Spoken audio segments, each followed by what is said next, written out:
Bella, where the hell have you been, Loca? We're gonna be talking about a series that has changed the trajectory of humanity. Probably for the worse. By the end of this video, I hope to prove to you that Jacob is irrefutably and unequivocally the better option. Now this gets into some tricky territory because is it not the one that Bella loves most that is the best option for her?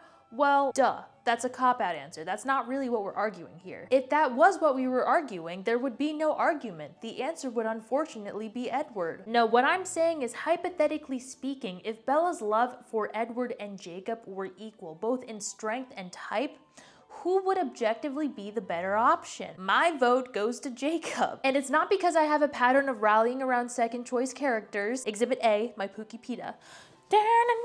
I've also been known to be a Jeremiah enthusiast in the past. However, I think that is more due to my dislike for Conrad and justice for Jeremiah's character, as opposed to like genuine support for him. Like, it's the principle of the matter. And don't even get me started on the Walter boys. Fuck them all. I haven't seen the Vampire Diaries yet, so I'll keep you posted on that front. What is with the trend of love triangles being between brothers? We have got to stop tearing families apart. Do you know who tears families apart? Edward Cullen. He literally tore Bella open to get his freak of nature baby out of her uterus. Who's Bella, you may be asking? Bella Swan, teenage girl, protagonist of the Twilight saga. She is played by Kristen Stewart in the movies. She's an only child of divorced parents Charlie and Renee. There are 4 main books in the series: Twilight, New Moon, Eclipse, and Breaking Dawn. There's 1 movie per book with the exception of Breaking Dawn, which was broken up into 2 movies. On the book front, there's also a novella, The Short Second Life of Bree Tanner. There are also 2 more Twilight adjacent novels. We have Life and Death, which is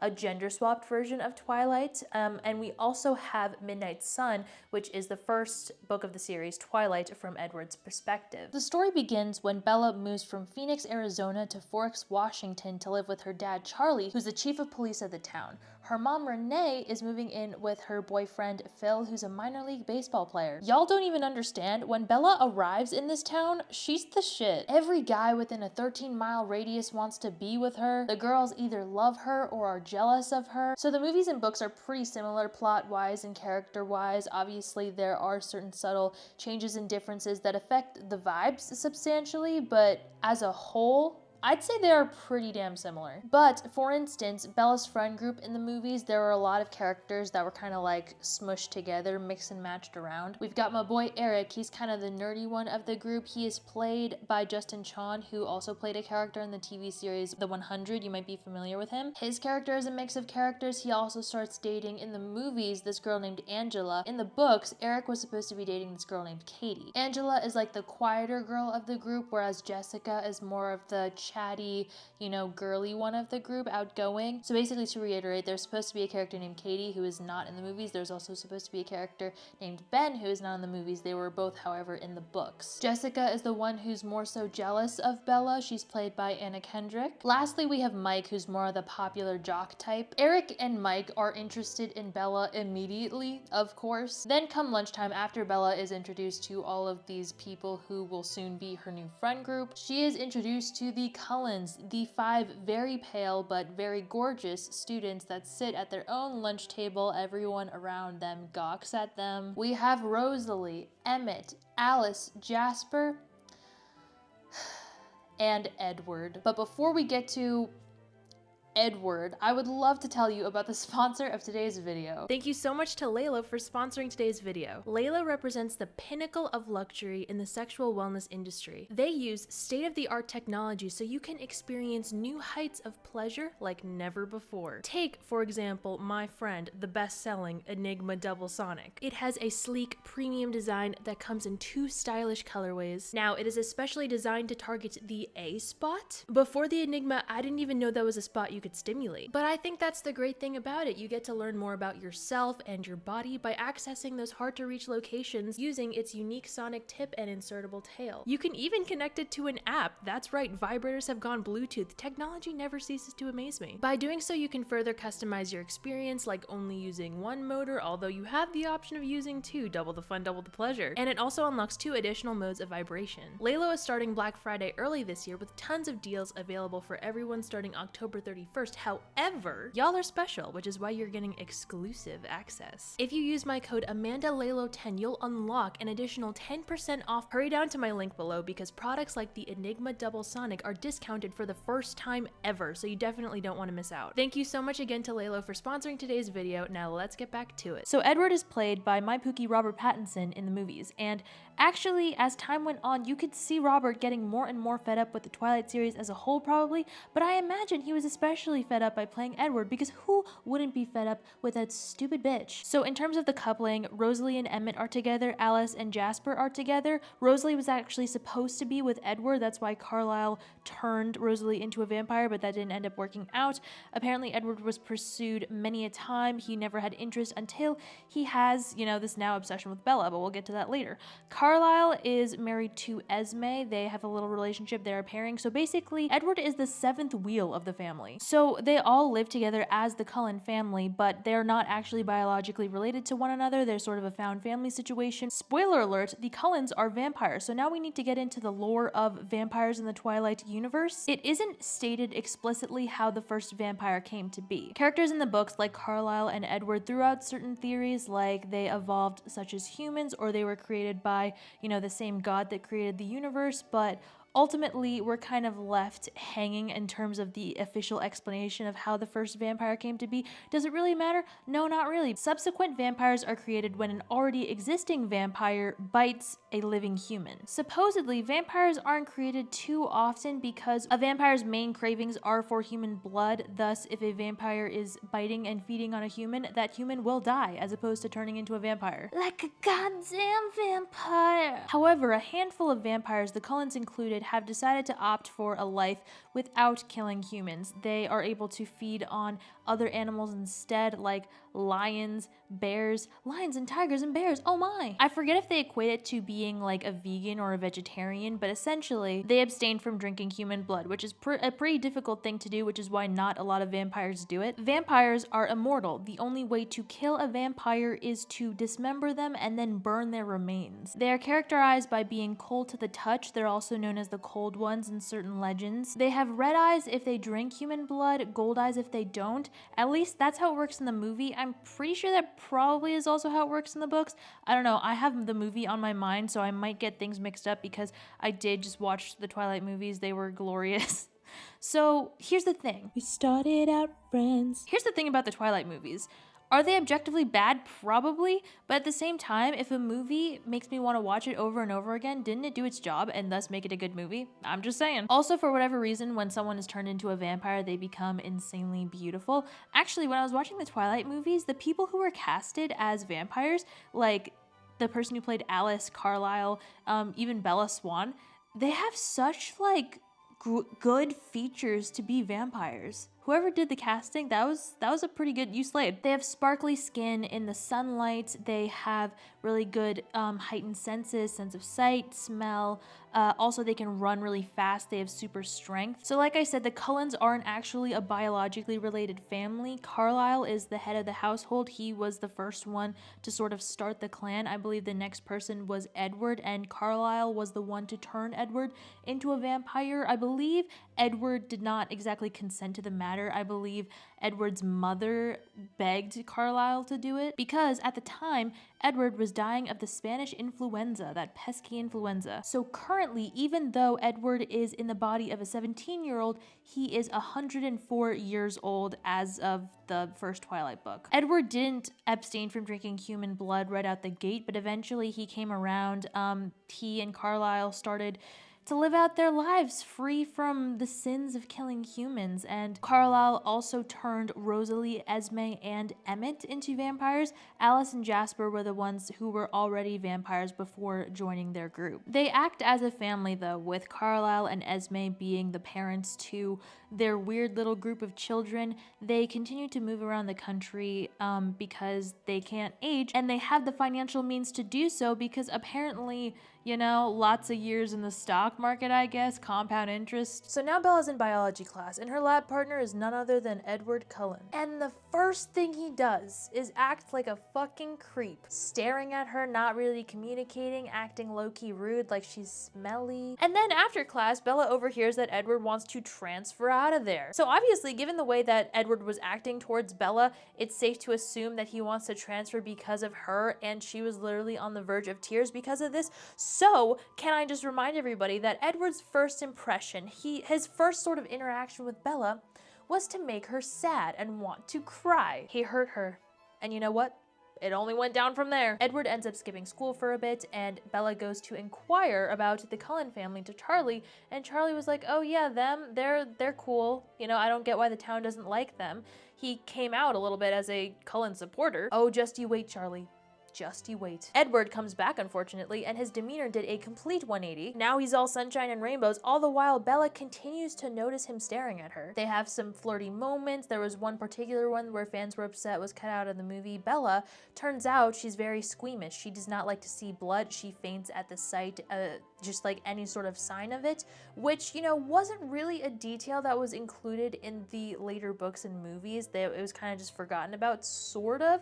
I guess we'll get to that a little bit later. But anyway, the blood test scene was a, you know, moment where Bella fainted. She was being escorted to the nurse by Mike. Mike and Edward got in a little tussle. But anyway, moral of the story is that Edward, you know, he's always around Bella. Literally from the second he sees her, every single moment, Edward is watching. You listen to me, Edward, and I mean this as a threat. Every time you stalk Bella, every time your eyes are on her, guess who will be watching you? Me, bitch. Now, arguably, this is normal behavior when one has a crush, but at what point would you define the behavior as stalkerish? And hey, maybe I'm just being dramatic. It's not like he goes into her house at night without permission to watch her sleep. Oh, wait! No, he does. He definitely does do that. Before Bella and Edward really even knew each other, before they started dating, before Bella even had a chance to invite him into her home, let alone her bedroom, Edward took it upon himself to break and enter in the night and watch her sleep because vampires don't need to sleep. I beg your finest pardon? So then one day it was snowing. As such, the roads are icy, things can slip and slide. Bella was in the parking lot at school when she sees this guy Tyler. His truck is careening at her out of control. Bella looks across the parking lot at Edward and she's like, well, this is my final moments, I'm gonna die. But no. She is saved because someone shoves her out of the way and onto the pavement, and that someone is none other than Edward. So that doesn't seem humanly possible for someone who is all the way at the other end of the parking lot to make it so that he would be in time to save Bella from being killed. Tyler subsequently falls in love with Bella, as one does after one almost kills someone with a truck. Bella was naturally confused after this interaction. Like I said, it's not humanly possible for Edward to have saved her, although maybe this confusion is a side effect of the possible concussion that she incurred when Edward shoved her against the pavement. At the very least, I think that there has to be some sort of light head trauma. It's very interesting to note that pretty much every time Edward saves Bella, she ends up incurring some sort of bodily harm anyway. And it's also often a result of him. Like, yes, Edward saved Bella for now, because that head trauma is gonna catch up with you, girl. It certainly is as time goes on, especially if it's a repeated offense, and it literally is. And I know this because after Edward saves Bella from the truck, Tyler and Bella are taken to the hospital where Dr. Carlisle works. We have this scene from Midnight Sun, which again is the first Twilight book from Edward's perspective. Carlisle nodded absently, still looking over the x-rays. I looked to see what had his interest. Look at all the healed contusions. How many times did her mother drop her? Carlisle laughed to himself at his joke. Carlisle? Head contusions are no laughing matter. I'm assuming it's in the head region because that's where the x-rays were probably taken place. Although, I mean, they could have done full body x-rays. Is that a thing? I feel like normally it's, you know, in one specific area of interest, and that region of interest would probably be her head because she hit her head on the pavement because of Edward! Although I should mention, apparently, allegedly, Edward didn't actually inflict any sort of harm in this particular case. Her head was completely fine. But is it? I mean, Bella's making some questionable decisions. Okay, so I can't accuse him of bodily harm yet, but I can blame him right now in this moment for manipulating, gaslight, gatekeeping, but not girl bossing. Bella confronts Edward about the fact that he was able to save her, and he was like, Bella, I was right next to you. This is also a common thing throughout the books. Edward, sort of manipulates, lies, hides the truth in order to protect Bella. Like, no, it's for your own good, babe, trust me. And it really actually only causes more trouble and no good at all. The thing about Edward's character is that I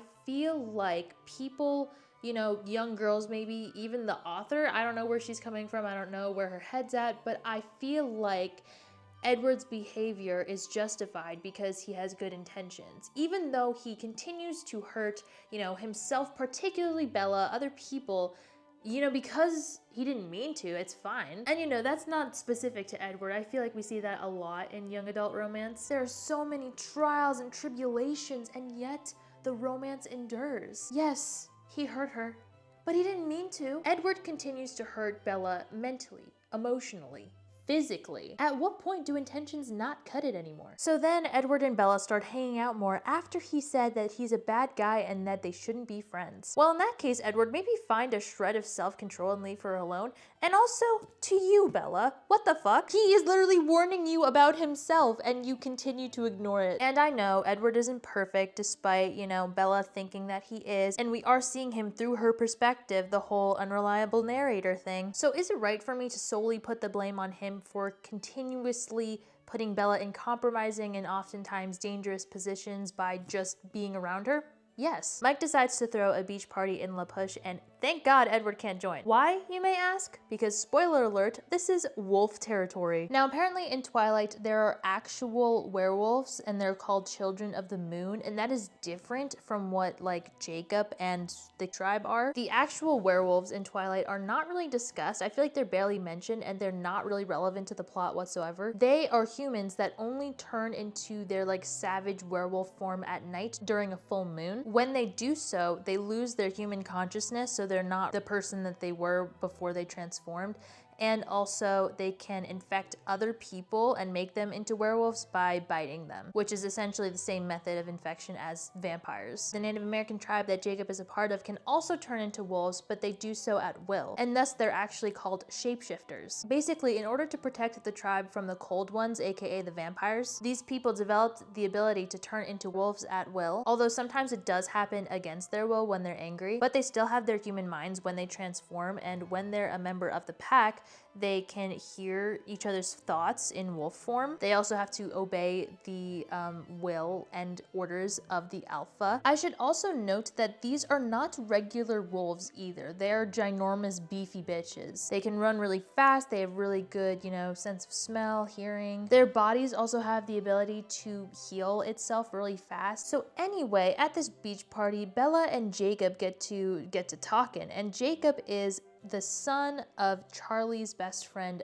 Billy. And like the helpful lad he is, he drops some lore onto Bella. He doesn't lie to her, manipulate her. He doesn't gaslight, geek. No, he only girl bosses. He tells Bella about the legends of the Cold Ones and how his ancestors descend from wolves. And at this point, Bella doesn't know that Jacob's tribe are shapeshifters, and she does not know that the Cullens are vampires. She is very much unaware of the supernatural beings surrounding her, but she is definitely suspicious. Jacob also informs her of this treaty that was made between his ancestors and the Cold Ones, aka the Cullens, and this treaty states that if the Cullens stay on their territory and don't bite anyone in forks, then they can live at peace. So then Bella goes on this girls shopping trip with her friends, and during said trip she ditches her friends and goes to this bookstore because she didn't actually want to spend quality time with them. She wanted to research more about these supernatural beings.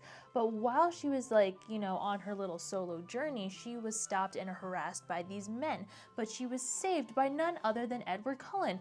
Amanda, how on earth did Edward Cullen know that she was at that bookstore? Well, because he was stalking her, yeah. He ushers her into his car and he admits that if he wasn't with her right now, he would have gone back to those men and killed them. Charming. Immediately after, they go to dinner where he informs Bella that he can read everybody's mind except for hers. That's another little silly, fun, and goofy vampire trait that I forgot to share. Certain vampires have, supernatural abilities. For Edward, he can read people's minds, again with the exception of Bella. Alice can see into the future. Jasper can manipulate people's emotions to an extent. Then Bella comes to some conclusions about 3 things I was absolutely positive. First, Edward was a vampire. Second, there was a part of him, and I didn't know how dominant that part might be, that thirsted for my blood. And third, I was unconditionally and irrevocably in love with him. So now, Bella is in love. A love that is irreversible, that will stand the test of time, that will stand against any sort of condition. And that love is for a man with anger issues and murderous tendencies. Bella and Edward start dating, and honestly, pretty much nobody is happy for them. I feel like they chalk it up to jealousy, and at first, yes, certain instances like with Mike and Jessica, that may be the case. But over time, Bella and Edward's relationship from an outside perspective displays very worrisome signs. I mean, in general, in terms of relationships, you kind of have to look at it at, a case-by-case basis. But having a relationship where practically no member of your family or friends are supportive of you two being together should raise some red flags, because theoretically these are the people that want to, love and support you. So if they see something amiss, you should take that into consideration at least. On top of that, as time goes on, Bella gets hurt repeatedly, physically and mentally and emotionally, like I mentioned before. And this all starts happening after getting involved with Edward. Granted, her character's supposed to be clumsy, always getting injured, but not injured to this extent. On top of that, she slowly starts to cut off everyone around her. These signs are definitely characteristic of a toxic relationship. I feel like it's definitely something we don't want to romanticize, but unfortunately Edward and Bella only get closer. He shows her his skin, the skin of a killer, and he kind of explains to her why he's so fascinated with her. He describes her as like his own personal drug. The smell of her blood is so intoxicating that he really had to, it took everything within him to restrain himself on that fateful first day of biology class. It was as if Bella's blood was crafted specifically to be his kryptonite. And then he informs her that, he is technically a lot older, technically 104 years old. Which, can I say how fucking ridiculous that is? It's almost as if, with these characters and with these age gaps, you get to a certain point where if he's like too old, like immortal level old, hundreds and decades of years old, then for some reason that age gap just like poof doesn't matter anymore. If you have a protagonist that's like 16 and you have the love interest be like 30 to 50, that's disgusting. But make him 104 and it's peachy keen. But is it acceptable because they're in the body of a young person? How are we justifying this? But Twilight goes even further in this weird justification. So when someone turns into a vampire, they are physically halted at the age in which they were turned. For Edward, because he was changed into a vampire at 17 years old, he is going to be, physically 17 years old until the end of time. Well, Twilight says it's not just physically that he halts, it's mentally as well. He is mentally stunted to permanently stay at a 17-year-old mindset, which first of all, what does that mean? Logistically, how can that even be possible? You can't have Edward simultaneously be a beacon of knowledge and wisdom and romance because of his old age, where he oftentimes views Bella as a child needing to be protected, while also saying like, oh, he makes all these mistakes and he's a little bit emotionally immature because he's frozen in time as a 17-year-old. Isn't age just a different level of experience which results in a knowledge gap because one person has significantly more experience being alive than the other? In that case, it would be impossible for Edward to not mature, mentally speaking, because he's continuously gaining knowledge and experiences. Granted, this is fiction, I know, but the concept, the principle of that itself seems to be flawed, which is why, and this is related to the whole age gap argument between Jacob and Edward, Bella in the book, hypocritically kind of, expresses concern over Jacob being younger than her. I believe he was 16 when she just turned 18, possibly. I think there's like a 2-ish year age gap between them. And Jacob is all like, well, what about Edward? That ancient relic of a man. But to all the Edward supporters, I feel like you cannot simply disregard the 87-year age gap, especially when you chalk it up to, well, he's mentally 17 though, which is the same age as Bella, because no, he's not. Unless he wakes up every single day after the point of him turning into a vampire with interrograde amnesia, I simply don't see how that can be possible. Then, during a Cullen family baseball game that Bella was invited to, 3 mysterious vampires kind of barge in on the fun. Laurent, Victoria, and James crash the party. Victoria and James are partners. James is a tracker, which means he loves the hunt, he loves the chase, and he has his eyes set on Bella. So the Cullens immediately spring into action, trying to protect Bella, trying to protect Charlie as well. Bella ends up realizing that the only way to protect Charlie is to leave him, so she does this whole charade. She acts like she's running away from home because Edward and her broke up, which wasn't really the case. She was lying, but Charlie was completely confused, rightfully so. And in order to get him to fully back off her case, she says to him the words that his ex-wife, Renee, Bella's mother, said to him when she was leaving him.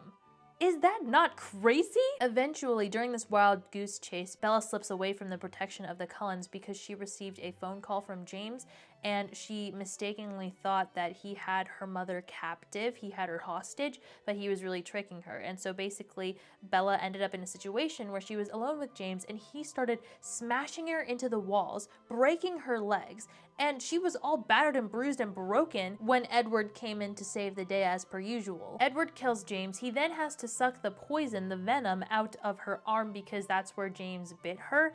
And it was supposed to be a display of, you know, massive self-restraint because this is the blood that's supposed to be so intoxicating for him, but he successfully does it. He does not end up killing Bella. He doesn't suck every bit of life out of her yet, and that's supposed to indicate how much Edward loves her. Yeah, I don't see any problems with that. Bella is taken to a hospital, and the family, the Cullen family, informs her parents that the reason that Bella sustained all these injuries was because she fell down 2 flights of stairs and out a window. I know I've already looked at Twilight from Charlie's perspective, but again, you know, just thinking about this, just thinking about hearing this from an outside perspective, that raises so many red flags. She disappears for days on end with, you know, little to no explanation, and she starts hurting the people she loves. She also starts withdrawing from her friends and family. One can totally understand why Charlie starts hating Edward after this whole ordeal, and guess what? I'm right there with you, buddy. Victoria now has a vendetta against Edward and wants to hurt him by hurting Bella so that he can feel the same pain that she felt when he killed James. Renee, Bella's mom, ends up moving to Florida, and Bella ends up staying in Forks against everyone's better judgment. After everything that's happened, Bella concludes that the only way she can safely be with Edward is to be a vampire like him. Edward doesn't want to do that because he believes that when a person becomes a vampire, they lose their soul, and he's trying to protect her soul. Edward, how about you worry about protecting her physical being, because you're not doing a very good job. It's Bella's 18th birthday, and birthdays and the passing of time are a sore subject because every minute that passes is another year older she's going to be when she eventually, hopefully, according to her, gets turned into a vampire.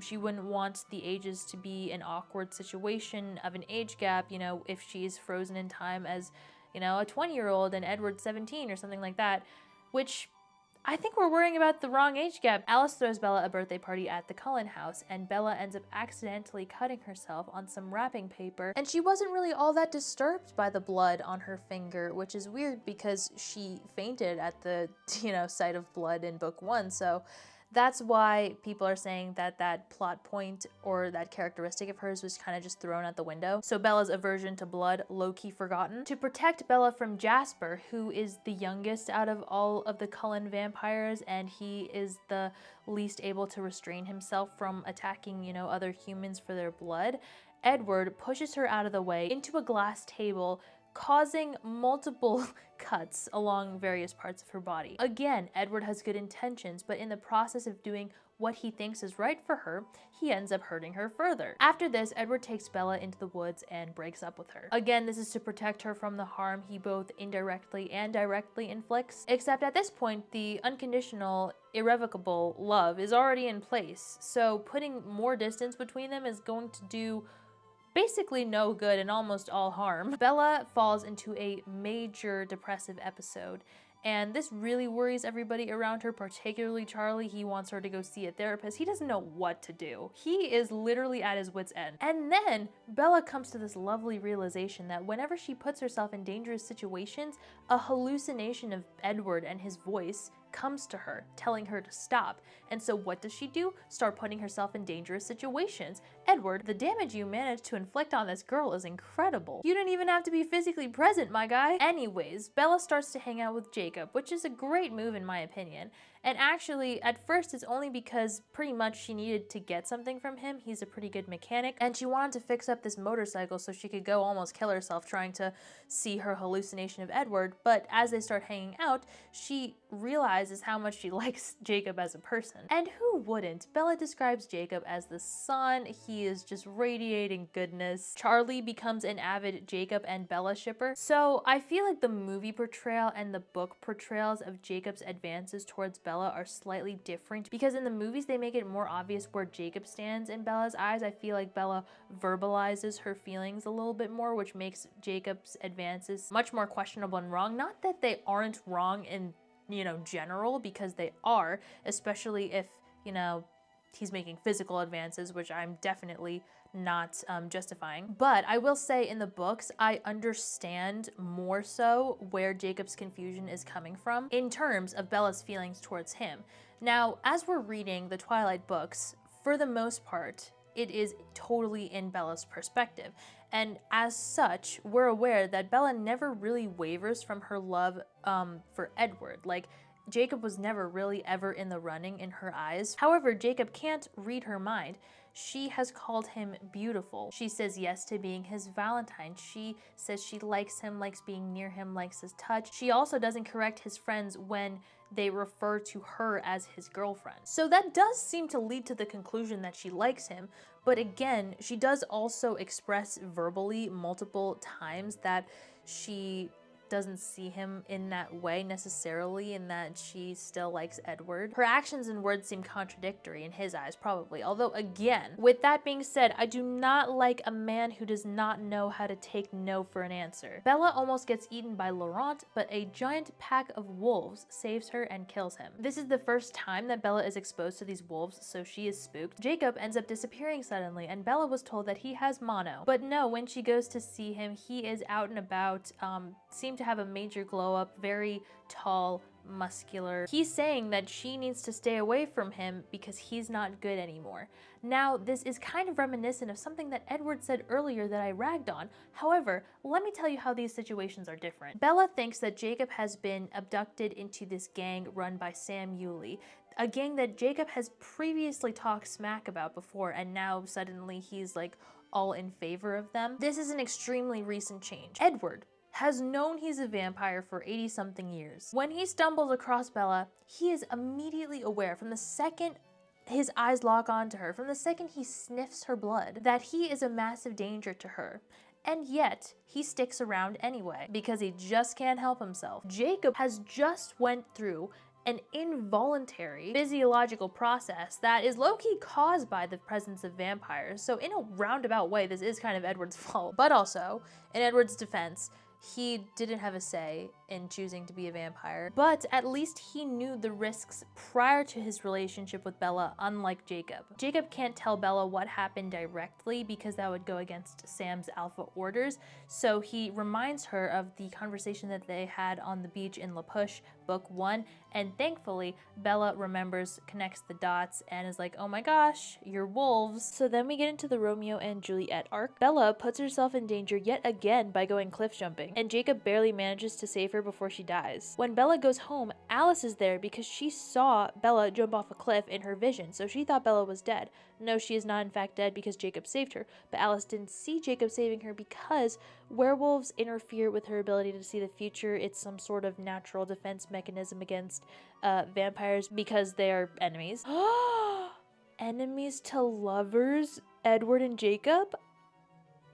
Alice told Rosalie about the vision, and that sneaky bitch Rosalie told Edward, even though Alice was trying to prevent Edward from knowing. So then Edward broke no contact and called Bella's house, but Jacob was there and he picked up. And I guess for whatever reason, Edward's opening question was, where was Charlie? And Jacob responded, oh, he's at a funeral. And Edward freaked out. He thought that it was confirmed that Bella was dead at that point, but no, Charlie was actually at the funeral for Harry Clearwater. Harry was his friend, and Charlie would soon steal his woman. So Edward decides to be dramatic and reveal his killer skin to the public in Volterra, which I believe is somewhere in Italy, but that's where the Volturi are. And the Volturi are like the leading governing body of the vampires. They're comprised of, I want to say, some of the oldest vampires around, and they really enforce all the vampire rules. One of the rules is to not expose the fact that you're a vampire to the public. Bella ends up saving Edward in the nick of time, but they still have a little chat with them, and they are very intrigued by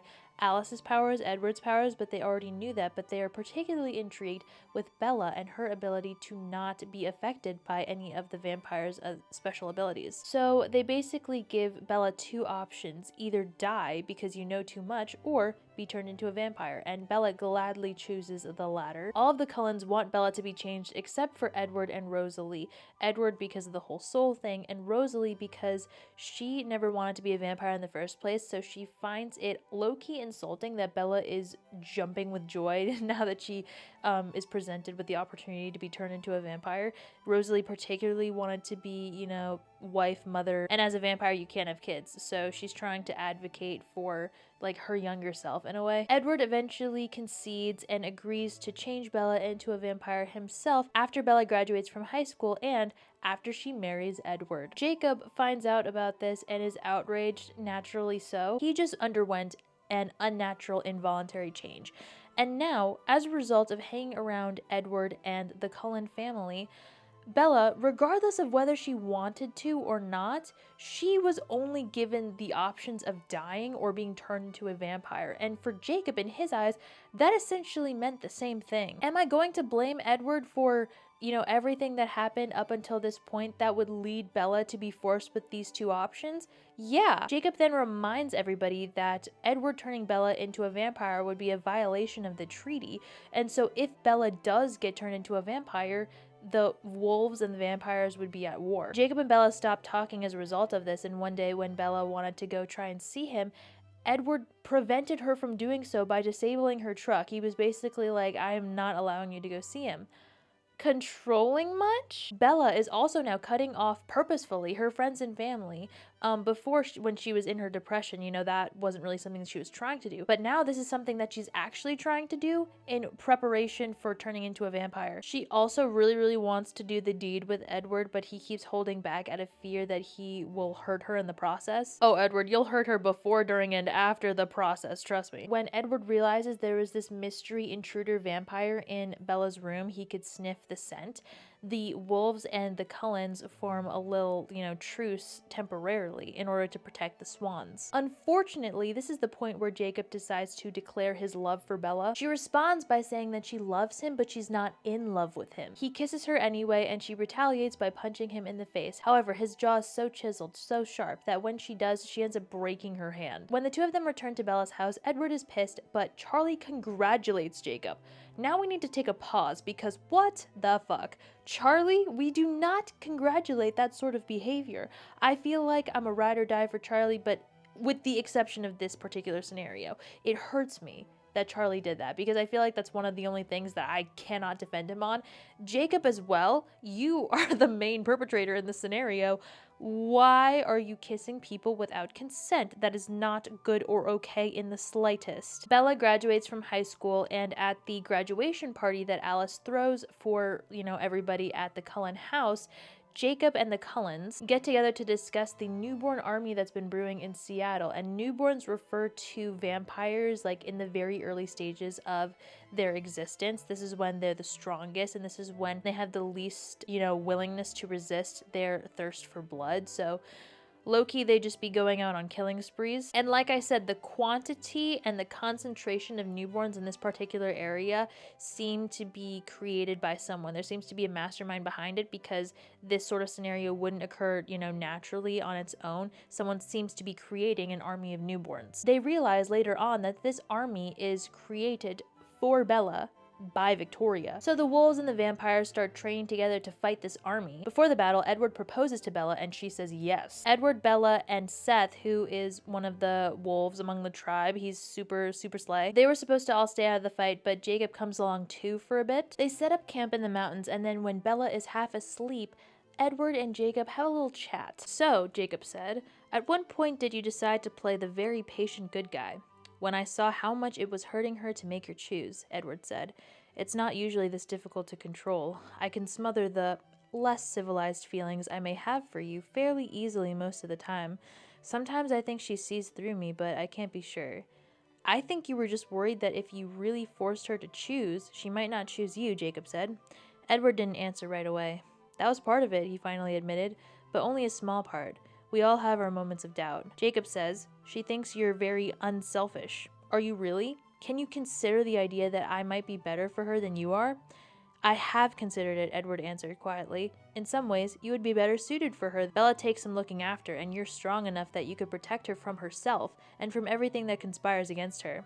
And then the passage ends by saying that Edward would be waiting in the wings in case Jacob ever imprints, should that be the case. Okay, so we see a lot of things here. We see that Edward certainly isn't perfect, that he is putting on a good guy front for Bella. He also admits that he has slight doubts about Bella choosing him over Jacob, and we see that he admits that if Edward were not in the picture, Jacob would irrefutably be the best match for her. He is the human best suited for her. Edward is kind of contradictory. Can we talk about that for a second? Okay, so does he want to be with Bella or does he not want to be with Bella? Originally, you know, he kind of like let his instincts take over. He was with Bella in book 1 and then he was like, psych, you know what, I'm gonna step back in book 2. But when he saw how much that hurt her, that gives him justification to stick around indefinitely for, you know, as long as they both shall live.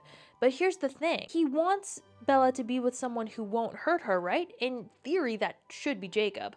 But he's insanely jealous and overprotective and doesn't want Bella near anybody else. But then at the same time, he sort of resents the whole being with Bella thing because he doesn't want her to be a vampire, which is pretty much the only way that they would be allowed to be together, but yet he doesn't want that? Like, Edward, make up your fucking mind, bro. And then Jacob overhears that Edward and Bella are engaged, and Edward purposefully had this conversation because he knew Jacob could hear, and so when Jacob's running away, Bella runs after him, and Jacob says basically he doesn't see the point of living if Bella, you know, marries Edward and turns into a vampire. He doesn't see the point of living without her, so he decides that he's going to just, you know, let himself be taken away by the battle and, you know, let himself die on the field. If you find that to be dramatic, keep in mind, Edward low-key did the exact same thing. However, I will admit that Jacob's case was more manipulative. Bella ends up realizing that Jacob wants her to kiss him, and so she complies. This is the passage.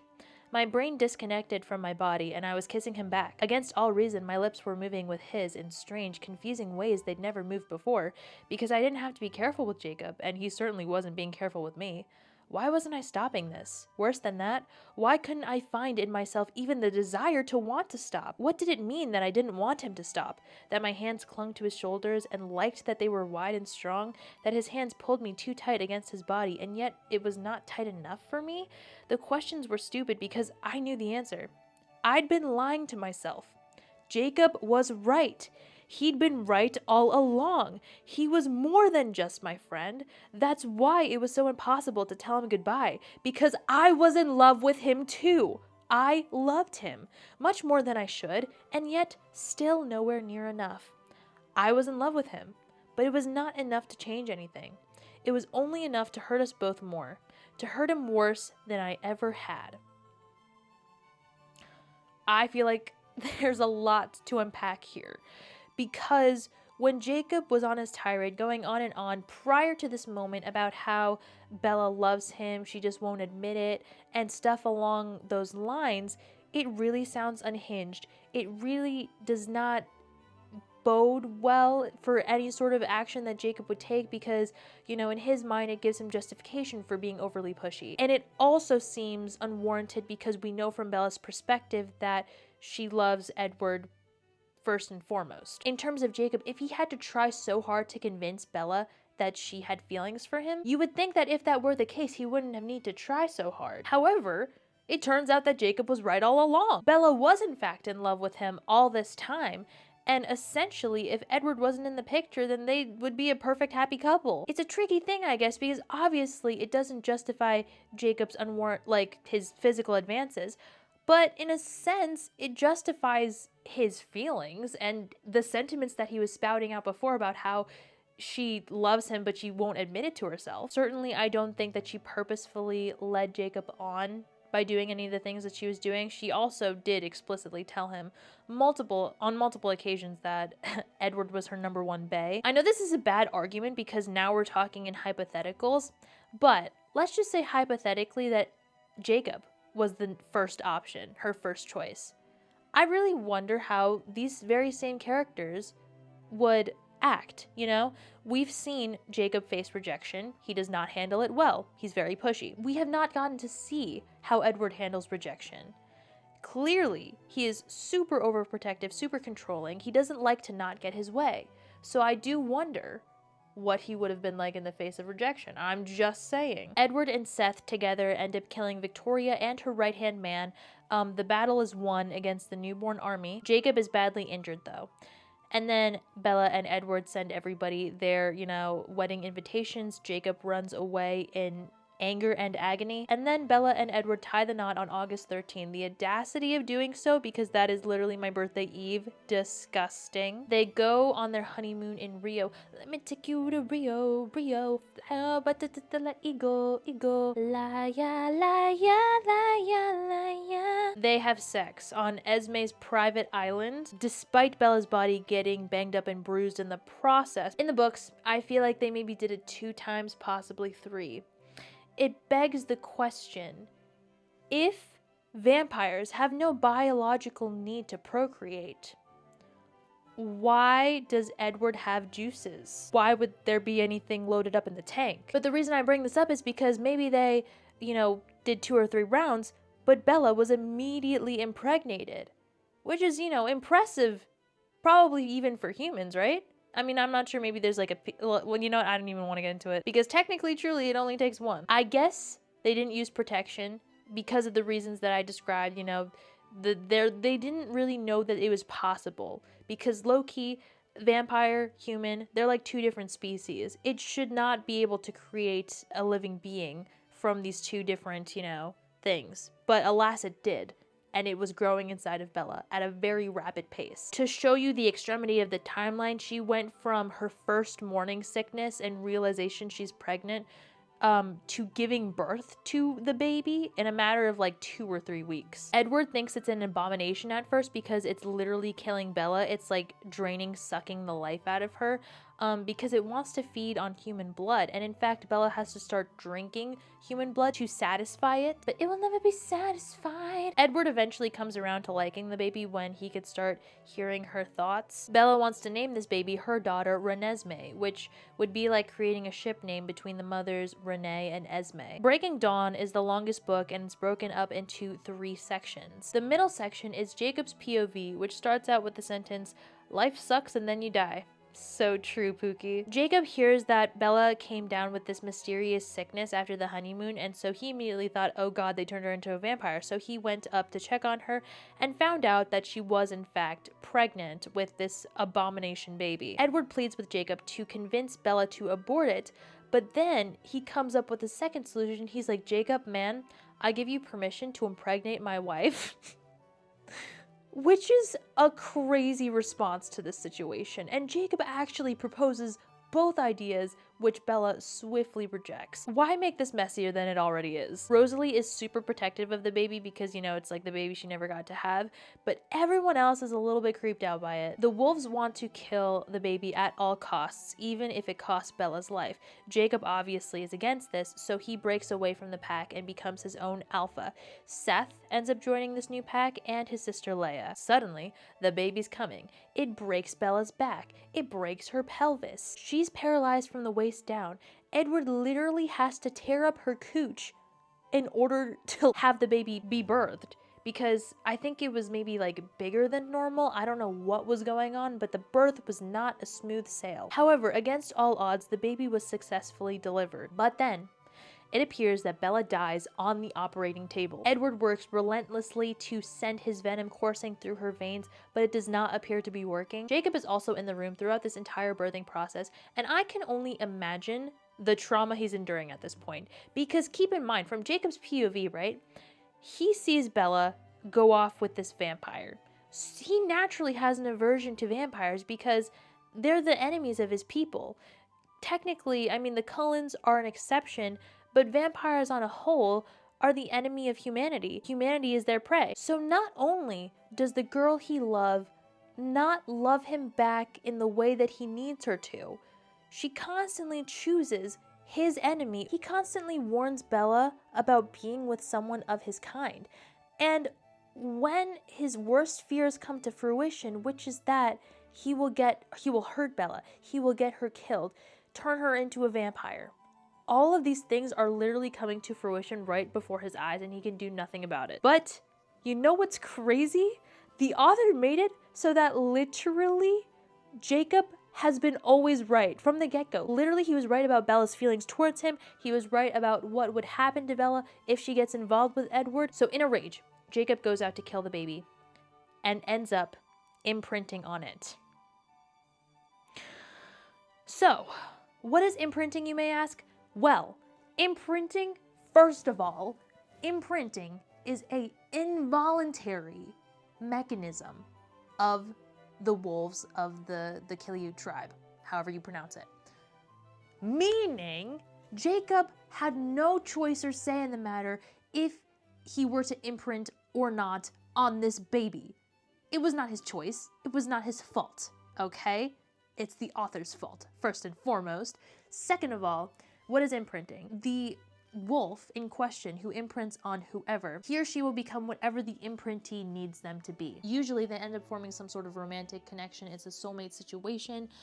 However, in the case where the imprintee is super young at the time that the imprinting occurs, it's sort of like more of a big brother role until the baby ends up aging and then they end up getting together, which is really weird. But again, it's not Jacob's fault. It's the author's for creating such, like, whatever a mess that is, because grooming is a thing. Why would you have it so that a person can imprint on an infant newborn baby? On top of that, can we also acknowledge how sad it is that Jacob's life is like pretty much basically ripped away from him? First of all, he didn't have a say in becoming, a wolf in the first place. And on top of that, when someone imprints, it's like the way that they describe it is that person becomes like the most important thing to them, right? So they will change themselves to be whatever the imprintee needs them to be. Their life is no longer their own. They are imprisoned to the will of the imprintee, which is honestly a little bit tragic. You nicknamed my daughter after the Loch Ness Monster? So what I'm trying to say is low-key, Jacob's a victim. But spoiler alert, Bella didn't die. She did end up successfully becoming a vampire. She has a really strong shield ability. Renesmee has a power of her own. She has the ability to transfer whatever she's thinking, like the images of her thoughts, to other people through touching their face. The Volturi want to kill Renesmee because they think she's an immortal child. An immortal child, I believe, is a vampire that's a child. So someone that's turned into a vampire as a child, which is bad because they stay the same age indefinitely, which means that they have less control over their urges, so they'll basically go on a killing spree forever. However, Renesmee's half human, half vampire, so she doesn't fall into that category. So the Cullens have the Avengers assemble. They assemble all of their good vampire friends so that they could testify on Renesmee's behalf in front of the Volturi, and maybe that'll convince the Volturi to let Renesmee live. The wolves end up helping too because Jacob ultimately was the one to give the blessing for Bella and Edward to have the baby, and so technically that wasn't in violation of the treaty because Jacob was the rightful alpha.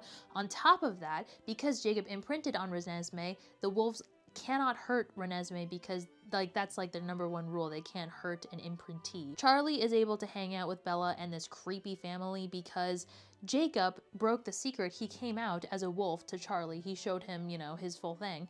And he said that Bella changed too, but didn't specify how. The story originally was that Renesmee was their adopted orphan daughter, but that turned into her just being their niece. That's now like their child, I guess. The Volturi come, but everything ends up being okay when Alice, she was foreseeing the future and she was able to find another half-blood. And I think the way that he works is he was aging rapidly up until the age of, like, I want to say like a teenager, maybe a young, like a maybe 16 to like 20 is when he stopped aging. In the movie, that's not exactly how that went down. There was actually a really cool sequence where there was like a hypothetical what if an all-out battle happened between the wolves, the vampires, and the Volturi, but that didn't actually end up happening in the books. Bella and Edward can live happily ever after with their daughter, who magically stops aging. Bella and Edward are able to have lots of passionate sex as vampires, and Jacob and Renesmee don't become romantically involved. I want to choose to believe that. Do Jacob and Renesmee get married? Yes, Renesmee marries Jacob. I know you may leave this video with questions of your own. Was Bella's ability to resist blood as a newborn caused by her initial aversion to blood that was only mentioned book 1? Was Jacob drawn to Bella from the very beginning because Nessie's unfertilized egg was sitting in her ovaries? Was Twilight really a misunderstood satirical tragedy for a toxic relationship, warning against changing yourself to be with someone you love, else risk becoming a lifeless shell of the person you once were? Is it a warning against teen pregnancy and permanently altering your life before your brain even fully develops? After seeing Breaking Dawn Part 2, did I cry a little at the end and question my decision to be Team Jacob because it was really sweet? A little bit, yeah. Even though these questions may leave you feeling lacking some closure, I hope you enjoy the conclusion of this video. I will see you next time. Happy spooky season, y'all. I love ya. Bye.